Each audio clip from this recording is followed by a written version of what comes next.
Alright everyone, in this video, I'm going to show you how to classify with multiple features using support vector machines. Why are these important to you? Well, a support vector machine is going to allow you to construct a hyperplane. In other words, if you have a two-dimensional space and you want to reduce that down to one dimension, that's a one-dimensional line. That would be an example of a hyperplane. Or if you have a 3D space, you reduce that down to a 2D plane.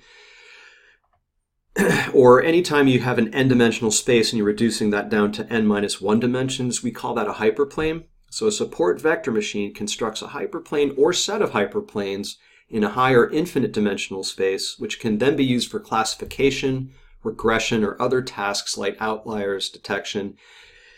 And support vector machines are useful for things like image classification or handwritten character recognition, or even in protein classification in biology. You can get up to 90% accuracy with your classification of a protein by using support vector machines. So let's dig into some Python code and see how we can actually use these.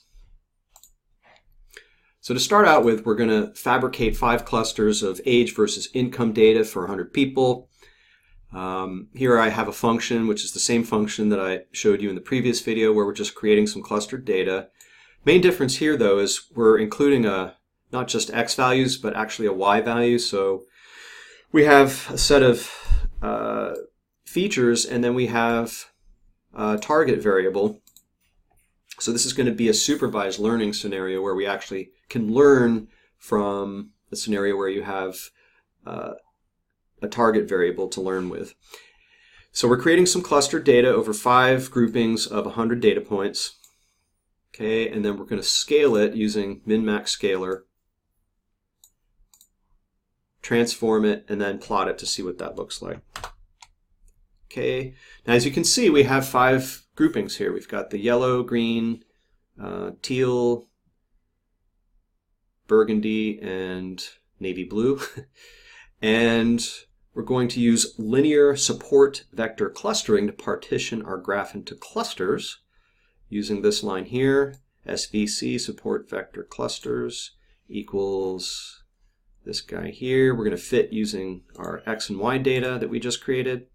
And by setting up what's called a dense mesh of points in the grid and classifying all of them, we can render the regions of each cluster as distinct colors. Okay, we're going to define a function here called plot predictions. Okay, and we're passing in the SVC function. And we're going to generate our predicted cluster numbers for each point and then plot them. Okay, and what we're left with is this image here. And as you can see, we've got the various colored regions which are attempting to predict these clustered regions. Now, this is one method, okay? This is one kernel, okay? Which is the linear kernel. But there are other kernels that you can use in the SVC function. And let's take a look at some of these methods to see let's look at these other kernels to see what effect they'll have on the clustering, okay? So here's poly, right? Excuse me, that's linear. And here's poly below.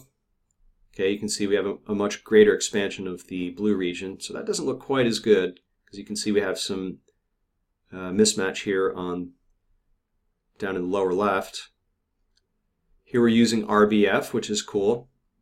That seems all right. And sigmoid, which seems okay as well. Okay. So those are just some examples of the different kernels that you can use for the support vector machine, where we're clustering into these shaded regions to help us identify these clustered groupings.